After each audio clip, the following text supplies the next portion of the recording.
Merci Monsieur le Président. Monsieur le Ministre, vous venez de nous annoncer que les aides du deuxième pilier pour les agriculteurs seront avancées par l'État. C'est une bonne nouvelle et j'aimerais vous interroger à peu près sur quelque chose qui est dans la même veine.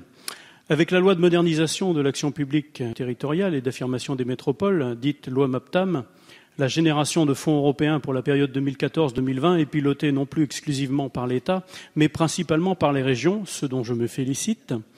C'est notamment le cas du FEADER, Fonds européen agricole pour le développement rural, dont les régions sont désormais devenues l'autorité de gestion. La région Bretagne est une des premières régions à expérimenter concrètement la gestion de ce fonds en relation avec votre ministère. Par ailleurs, et donc ces fonds ont été multipliés par 2 à peu près, ce que nous saluons également. Le FEDER participe entre autres au soutien du développement rural dans le cadre de la démarche du programme LEADER. En juin 2015, un contrat de partenariat entre la région et les pays a été signé afin que ces derniers soient habilités à recevoir les demandes de subvention des projets locaux au titre du programme LEADER.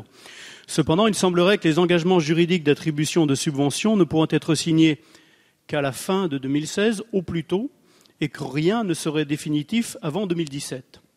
La raison en serait l'outil de gestion des fonds européens qui ne serait pas opérationnel. Certains élus dénoncent donc le retard possible dans le versement des subventions européennes, en particulier du programme LEADER. Cette situation préoccupe les présidents et référents de pays, en particulier dans le pays de Plermel. Ils craignent de voir au final les projets locaux privés de fonds européens.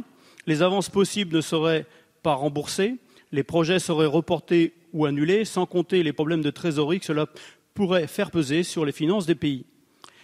Les fonds sont utilisables jusqu'en 2020, mais tout retard pris peut être préjudiciable. Il serait en effet fâcheux de voir des fonds non utilisés rendus à l'Europe par manque de projet. Monsieur le ministre, pouvez-vous nous éclairer sur ces difficultés de versement ? Merci, mon cher collègue.